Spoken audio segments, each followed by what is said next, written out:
Vamos a continuar con la unidad 8 en el punto D, que se llama el Ministerio Petrino. Vamos en este video a hablar de los subítems 3, el Magisterio Solemne del Papa y su infalibilidad, y del Concilio Vaticano II a la Ut Unum Sint y su recepción. Antes de hablar de estos temas, quiero decirles que conviene que todas estas ideas que estamos desarrollando las puedan ustedes leer en este libro, que se llama Eclesiología, la sacramentalidad de la comunidad cristiana, cuyo autor es Salvador Pieninot y es de Ediciones Sígueme. Vamos entonces a los puntos.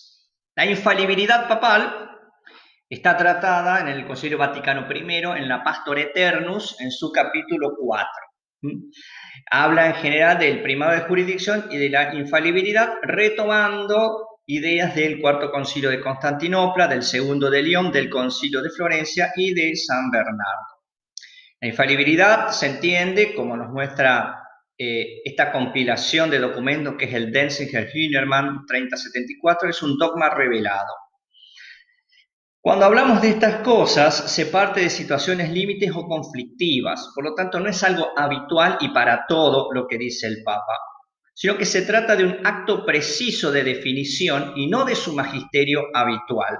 Por eso decimos que la infalibilidad está cuando el Papa habla ex cátedra, o sea, desde su cátedra como maestro de la Iglesia entera, con una voluntad explícita de definir algo para la Iglesia entera y sobre fe y costumbres.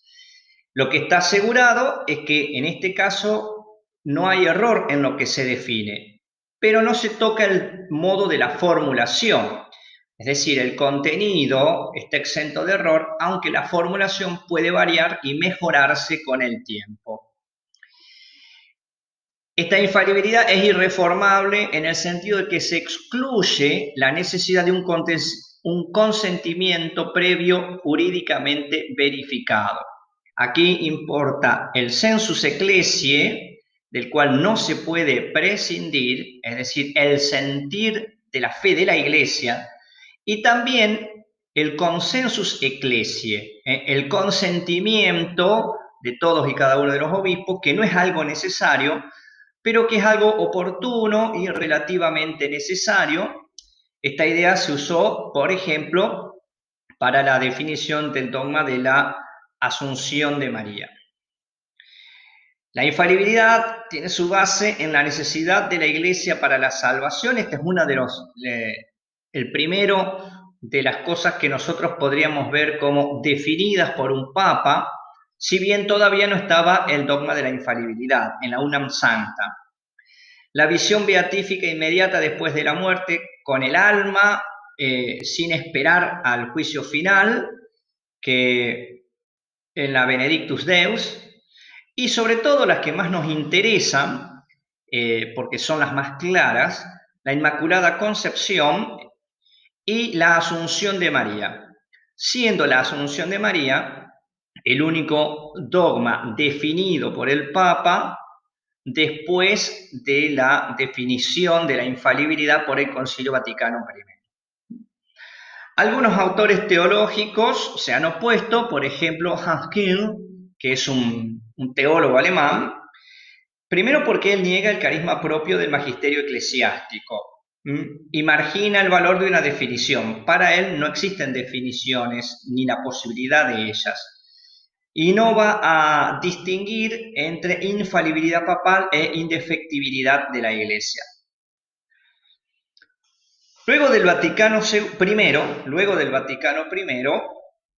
I, estas ideas del primado de jurisdicción y de la infalibilidad papal produjeron un aumento del centralismo. El gobierno central del papado terminó marcando la identidad confesional. Es de ahí de donde nuestras abuelas dicen que son católicas, apostólicas y romanas. En ese momento salen, sobre todo en Alemania, los viejos católicos, que son grupos de católicos que no aceptaron el Vaticano I, Aparece la política de concordatos en cuanto a la soberanía del Papa en igualdad con la soberanía de los otros estados. Aparece sí el magisterio social, la reforma de la curia, el primer código de derecho canónico en el año 1917. Estas ideas excesivamente centralistas, que no estaban en el Vaticano I, pero fueron una derivación no deseada de él, piensa al mundo como una diócesis, como una gran diócesis del Papa, y la monarquía absoluta como mejor forma de gobierno, lo cual es una pavada en tiempos en que la mayoría de los estados occidentales iba abandonando las monarquías.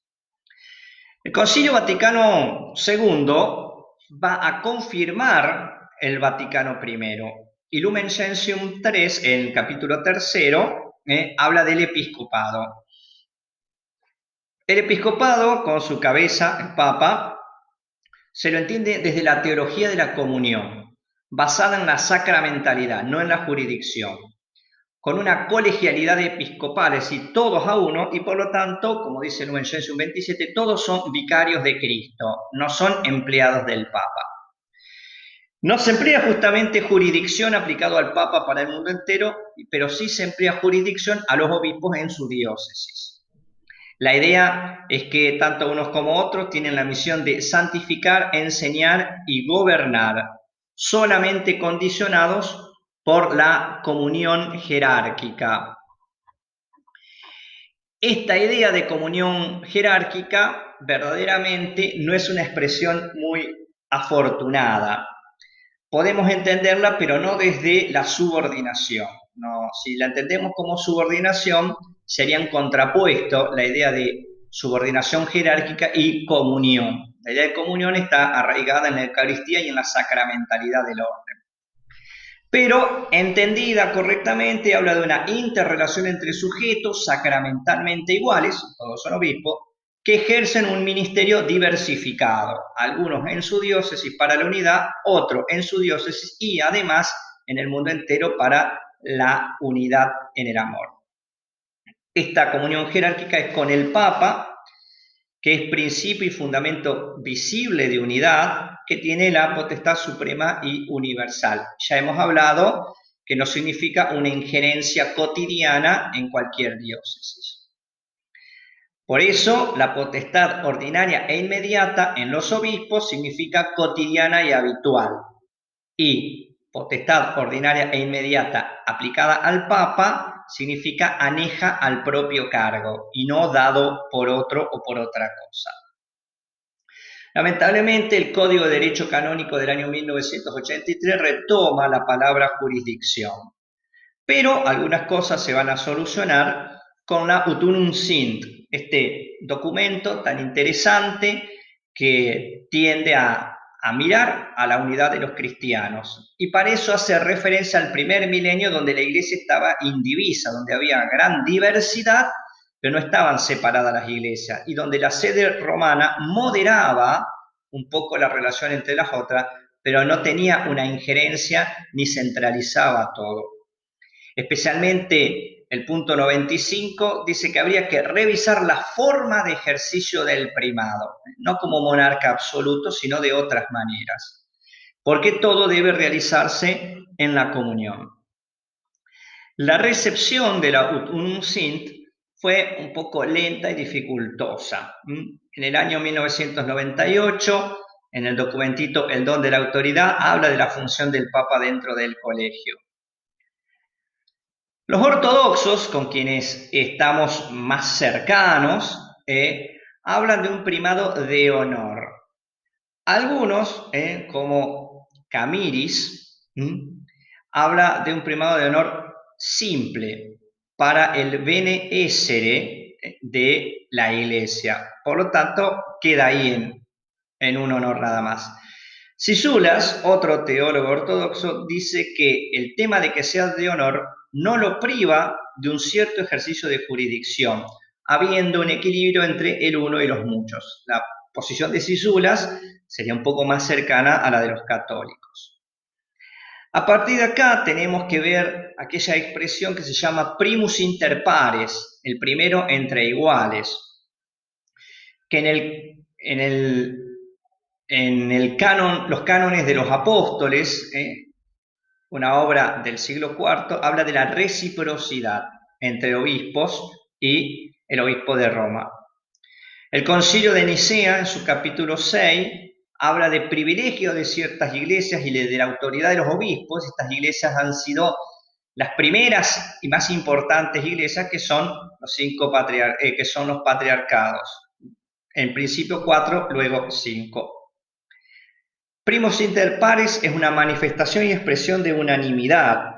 El error sería interpretar o identificar la primacía con un poder supremo. Pensar al Papa como principio, raíz y origen de la unidad. El Papa es el servidor de la unidad, con el cual hay que estar en comunión, pero el principio, raíz y origen de la unidad es Cristo y el Espíritu Santo. Por lo tanto, hay que entender la autoridad como autoridad de servicio. El preocuparse por los demás, no el pisarle la cabeza a los otros. Cuando se habla de honor, nosotros podríamos aceptar un primado de honor, pero no como el honor mundano y protocolar, sino bajo el concepto eucarístico de la presidencia del amor, y quien preside es el primero obediente a Cristo y a la Iglesia. Así hay que lograr una recta articulación entre conciliariedad, colegialidad y primacía. Para los luteranos estamos un poquito más lejos, porque es problemático un primado de jurisdicción. Ellos no tienen en cuenta las jurisdicciones y la infalibilidad, que les parece un exceso. Pero pensar a partir del documento que sacaron, Iglesia como comunión de los santos, podemos tener cierto acercamiento. La Congregación para la Doctrina de la Fe, en el año 1998, habla de la unidad de la Iglesia y de la necesidad de la Iglesia. Las modalidades pueden variar bajo la asistencia del Espíritu Santo y en diálogo entre los obispos. Acá el concepto de diálogo entre los obispos termina siendo importante. Por lo tanto, desde la Utunum Sint y en su recepción ha habido tres perspectivas.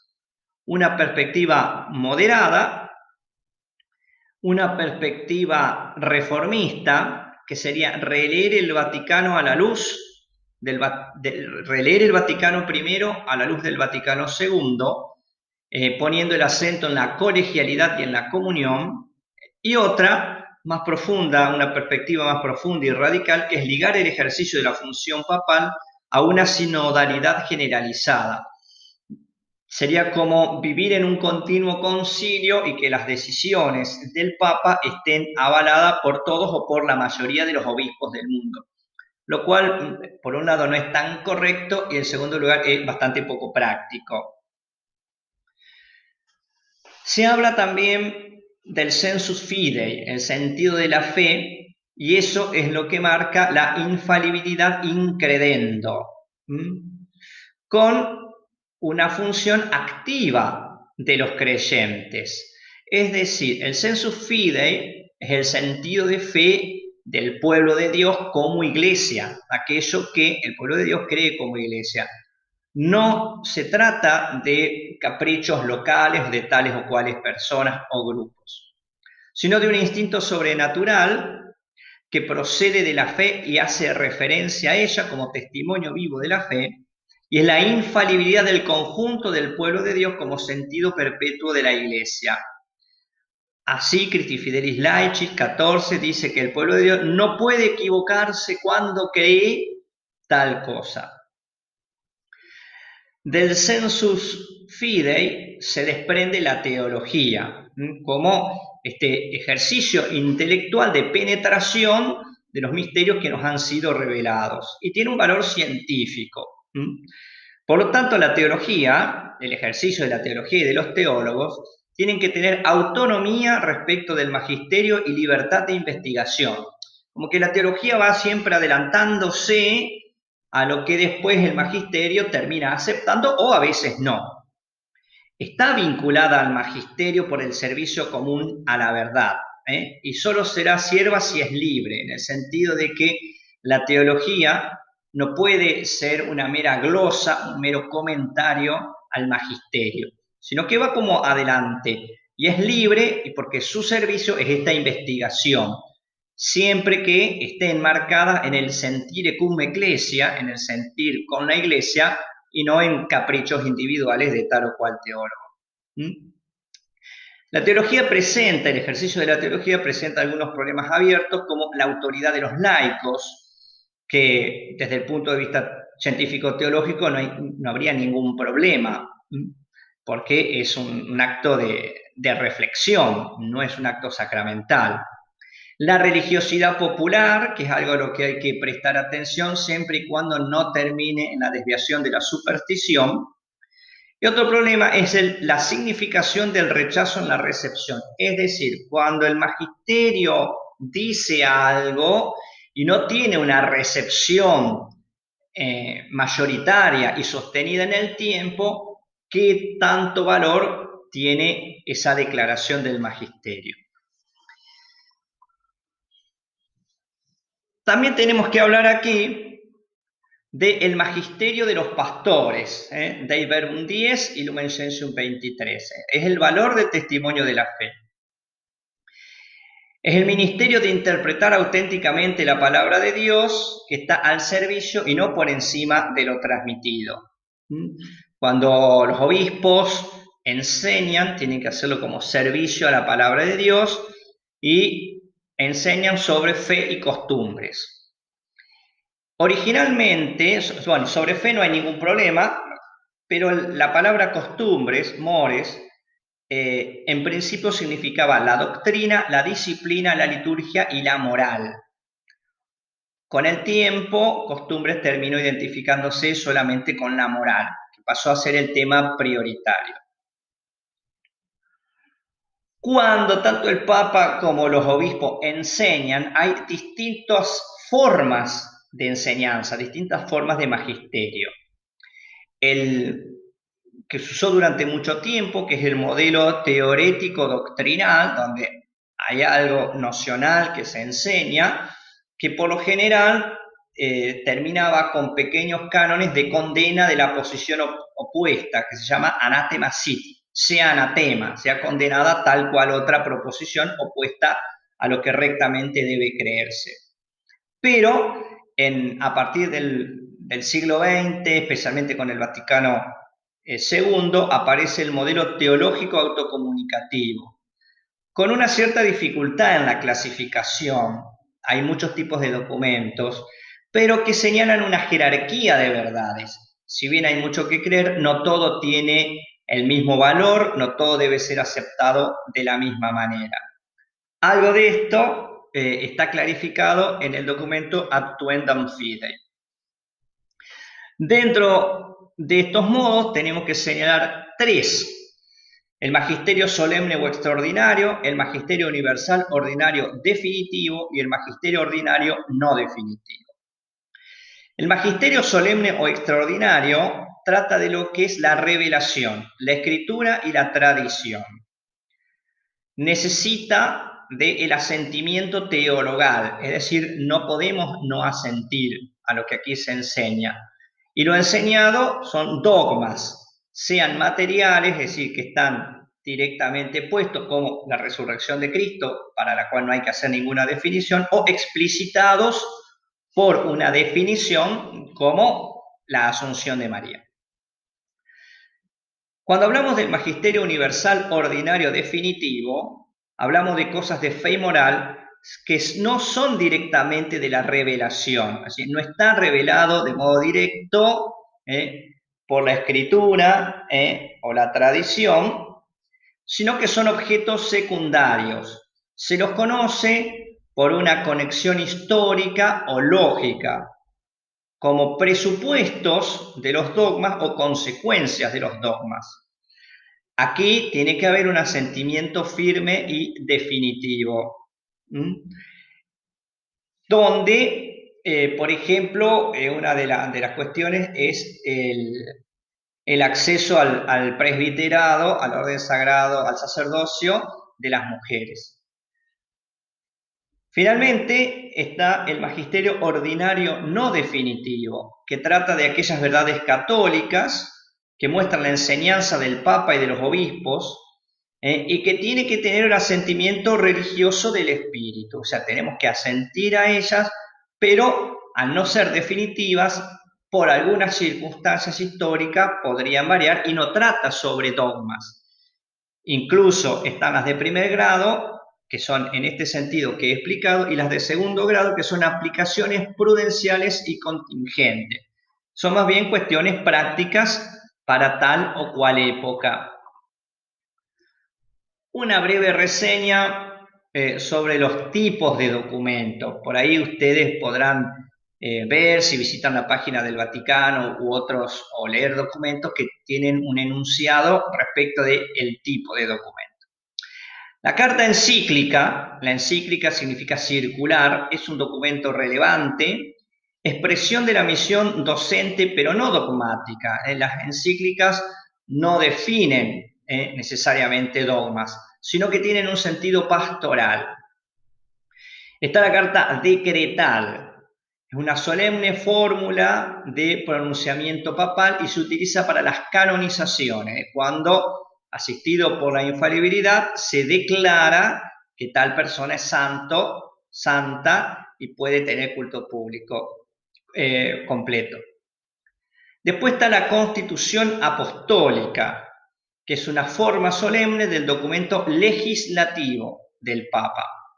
La Carta Apostólica para los pronunciamientos importantes. El motu proprio, que es de propia movida, podríamos decirle, que es una carta apostólica por iniciativa del Papa. Es la fuente más común de la legislación canónica sobre cuestiones importantes pero sin solemnidad, un poco para el ordenamiento canónico de la Iglesia. Otro documento es la exhortación apostólica, que se utiliza en la conclusión de los sínodos. Por ejemplo, termina el sínodo de los jóvenes y aparece una exhortación apostólica, con un carácter pastoral persuasivo, es decir, es pastoral pero no solamente descriptivo, sino que tira líneas de acción. La bula apostólica es una serie de documentos solemnes que llevan un sello, el sello del Papa, y son las que el Papa firma con esa expresión Servus Servorum Dei, siervo de los siervos de Dios. Está el breve o breve apostólico, que es una carta papal sellada y firmada con un nombre propio. Habíamos dicho que al Papa lo ayuda la curia romana, las distintas llamadas congregaciones, dicasterios, secretarías, bueno, que son modos internos de manejarse, que también tienen documentos, y estos documentos pueden ser de distintos tipos como decreto, instrucción, declaración, directorio o notificación. Respecto de los géneros literarios de los documentos, pueden ser tres. Expositivo ilustrativo, cuando se trata de la doctrina de fe e indicaciones pastorales. Exhortativo orientativo, para problemas espirituales y prácticos pastorales. O declarativo asertivo, sobre las verdades centrales de la fe.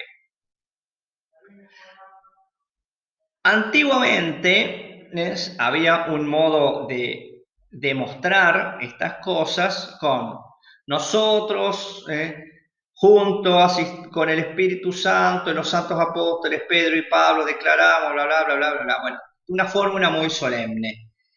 Desde el Vaticano II se utilizan otros modos. El mismo Vaticano II utilizó las expresiones docet, profitetur, tenetur, declarat, creditur, confitetur. Sí. Enseña, profesa, tiene como cierto, declara, cree, confiesa. Luego del Vaticano II, los documentos tienen una formulación menos solemne y más adecuada a la situación para poder graduar de qué se trata. Por ejemplo, con la autoridad que Cristo confió a Pedro y sucesores, un poco más solemne esa, En conformidad con el magisterio de mis predecesores y en comunión con los obispos, confirmo tal o cual cosa.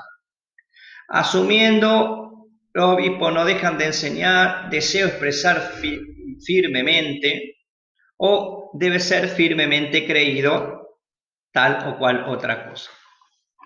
Bien, esto es un poco acerca de lo que es el magisterio en la Iglesia, tanto del Papa como de los obispos.